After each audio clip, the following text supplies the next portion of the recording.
शिव महापुराण यहाँ तक विष्णु पुराण करती है, स्कंद पुराण वर्णन करती है, कार्तिक खंड वर्णन करता है कि तुलसी का क्यारा गोल है, चौकोर है, षडाकार का है। उसका भी प्रमाण हमारे शास्त्र में लिखा हुआ है कि अगर तुलसी का कुंड गोल है तो वो ऐश्वर्य प्राप्त करता है, तुलसी का कुंड चौकोर है तो वो वंश की वृद्धि करता है, तुलसी का कुंडा अगर षडाकृति का है, 6 फलक वाला है तो वो घर में संपदा की वृद्धि करता है।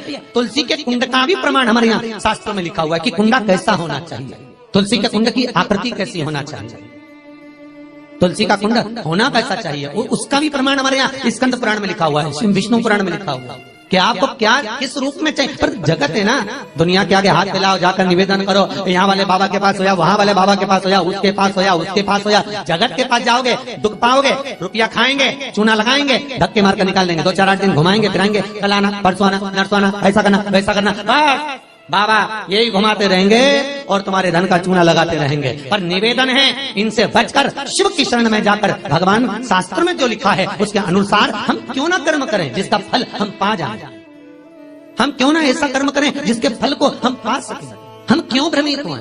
हमारे यहाँ तुलसी के कुंड का भी विधान है, गोल कुंडा है ऐश्वर्य, चौकोर कुंडा है।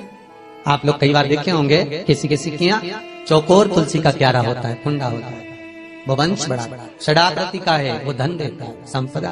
दोष हमारा है, हम तुलसी के कुंडे के नीचे शंकर जी को रख देते हैं, क्यों कि यहीं तुलसी जी को पानी चढ़ाएंगे, यहीं शंकर जी को चढ़ा देंगे। दोष, तुलसी के कुंड के नीचे हम सर्पदेव को रख देते हैं, नाग देवता रख देते हैं, पानी चढ़ाएंगे, पात्री रख देते हैं, नहीं, इसका दोष हम सबको, स्वयं अगर गलती करते हैं तो स्वयं को।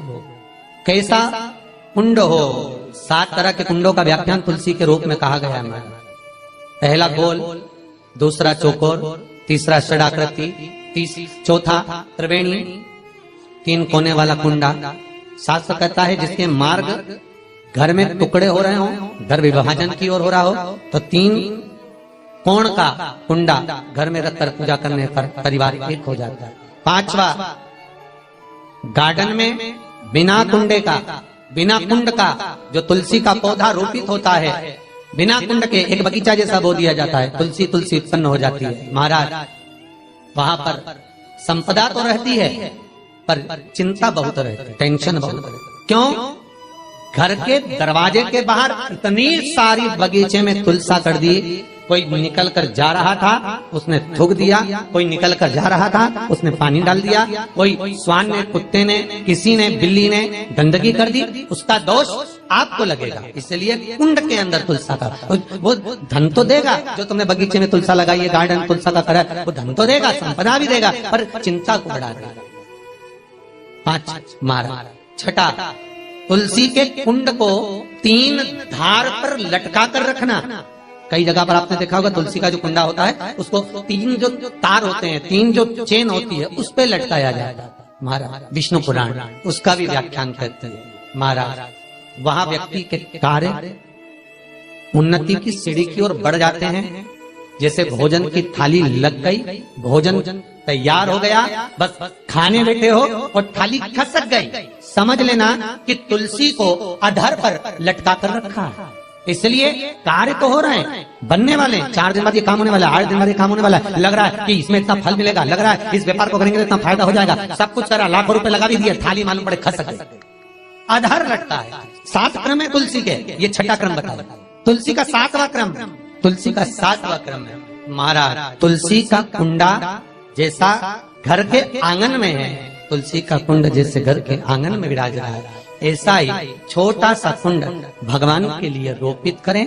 प्रतिदिन भगवान की सेवा करते समय तुलसी का कुंड सम्मुख रखकर उसकी आराधना करना, फिर उस कुंड को वापिस बाहर ले जाकर रखना, फिर दूसरे दिन पूजन के समय पर कुंड को लाकर रखना। हम तो यहाँ तक कहते हैं विष्णु पुराण गर्ग संहिता कल्याण का तुलसी अंग यहाँ तक वर्णन करता है कि आप पूरे साल ये नहीं कर सकते तो कम से कम कार्तिक के महीने में भगवान के सामने तुलसी का छोटा कुंड, चौकोर वाला, गोल नहीं, चौकोर कुंड लाकर भगवान के सामने रखकर छोटा सा कुंड का पूजन कर भगवान के साथ उस कुंड को वापस बाहर विराजमान करें, फिर कल लेकर आए, फिर विराजमान करें। आप पूरे साल नहीं कर सकते तो 1 महीना, उसका फल 1000 गुना प्राप्त होता है। तो किस चीज के लिए कहा गया कि तुलसी का कुंडा एक बाहर हो, एक घर के अंदर मंदिर के सामने पूजन के लिए रखा जाए? तो कहते हैं उस घर में वैभव, सत्ता, संपदा, लक्ष्मी, समृद्धि, शांति की कभी कमी नहीं है, कभी प्राप्ति, सुख की, आनंद की। 7 तरह के कुंड, 7 तरह के तुलसी के रोग का वर्णन हमारे यहाँ विष्णु पुराण में किया गया।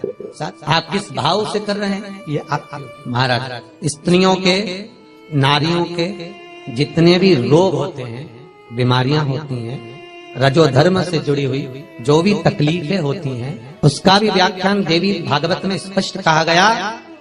गुलर का फूल अर्थात जो देवी जी को, माता जी को जो घंटी वाला फूल चढ़ता है लाल कलर का, गुलर का फूल माता के चरणों को छुआकर, तुलसी के पौधे का स्पर्श कराकर जो नारी को रजोधर्म से जुड़ी हुई परेशानियां होती हैं, उसके अंतर्गत वो फूल, तुलसी का पौधा दिखाते हुए खिला दिया जाता है। तो 3 दिन में उसको 2 दिन में आराम लग जाता है, 2 या 3 दिन में। तो शास्त्र